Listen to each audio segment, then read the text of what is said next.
Pinakabago, Yamaha NMAX Tech Max, yung pinakabago ngayon 2025. Alamin natin yung updated price, installment at bigyan natin ng quick review. Start tayo sa minimum down payment to 50,000 na down payment kung magkano na lang.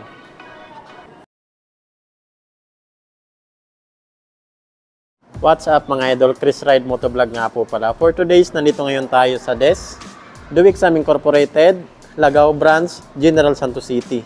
So dito po muna tayo sa Yamaha Motorcycle.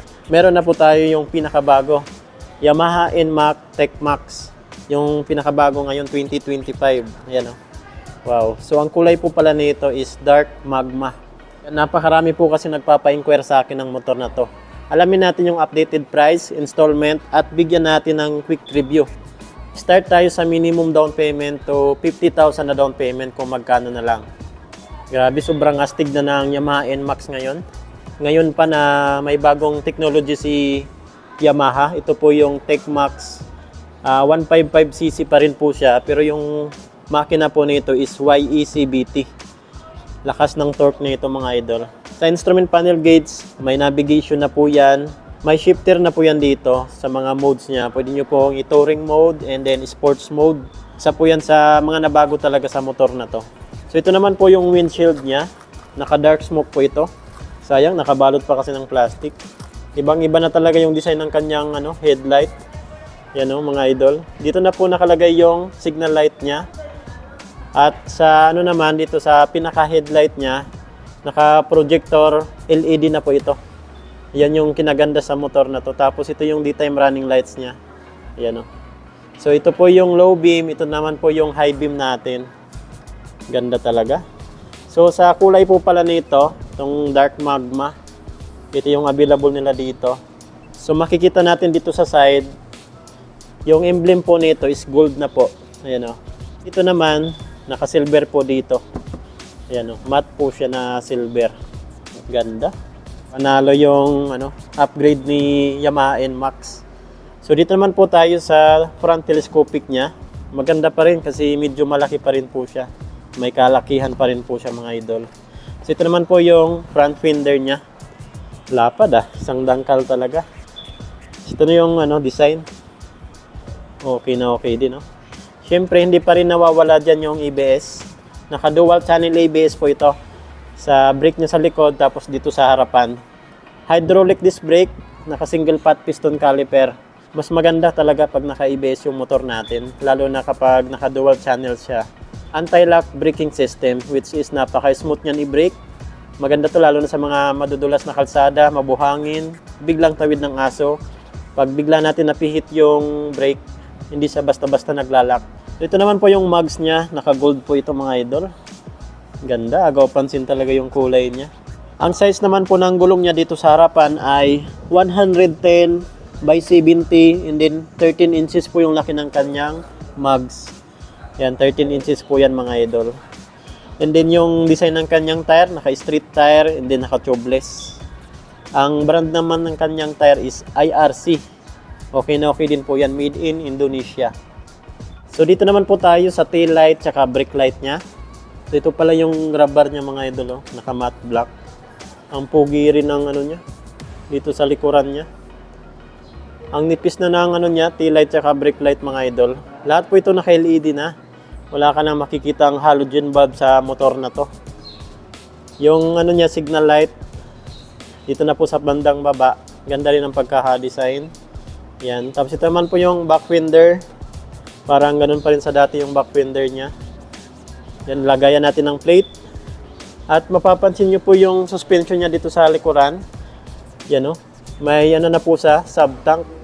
Galing Ito naman po yung muffler niya, itong tambutso niya mga idol. Ganun pa rin sa version 2, yung design niya. Yan itong tambutso niya. Ito yung cooling system niya.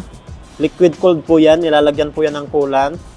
Siyempre sa brake niya dito sa likuran, hydraulic disc brake, single pot piston caliper. At maganda pa po dito, naka-ABS po yan. Ito naman po yung airbox at CVT. Plastic po, may cover pa sa plastic. Ayan ganun pa rin, medyo maluwag pa rin siya. Siyempre pagdating sa makina, naka 4 stroke, 4 valve, single overhead cam, At ang cooling system po nito mga idol ay liquid cooled. 155cc pa rin po ito.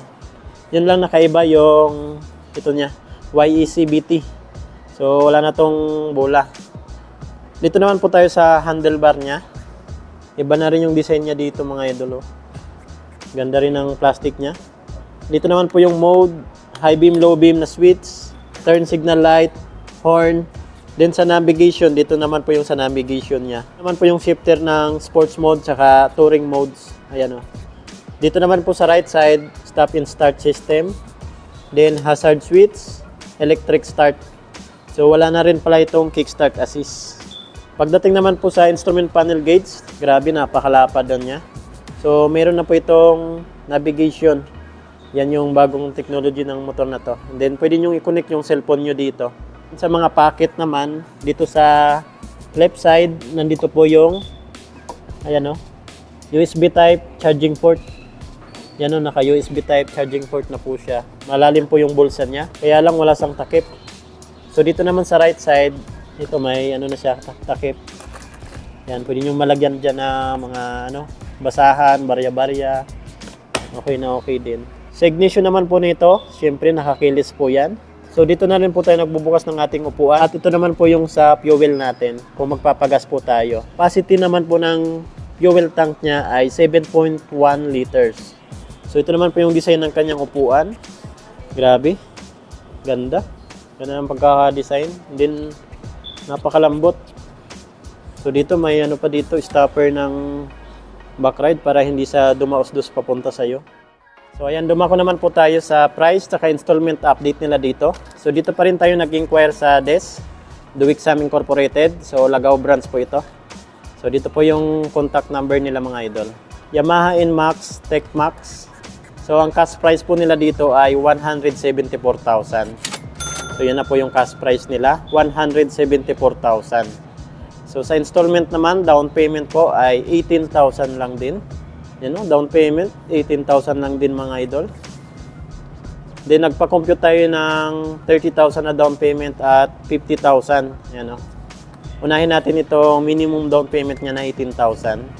So sa 12 months po nito na installment ay 15,895. Sa 24 months, 2 years ay 9,311. Sa 3 years, 36 months ay 7,117. So may rebates pa po yan na 200 pesos kung maaga po tayo magbayad. So yan po yung computation sa 18,000 na down payment. Dito naman po tayo sa 30,000 na down payment. So mas malaki-laki. So ang 1 year na lang po nito ay 14,703. Sa 2 years naman po, 24 months ay 8,619. Sa 3 years, 36 months ay 6,592. Rebates pa po yan ng 200 pesos.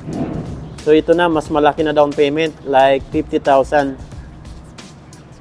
So sa 1 year, 12 months ay 12,716. Sa 2 years, 7,466.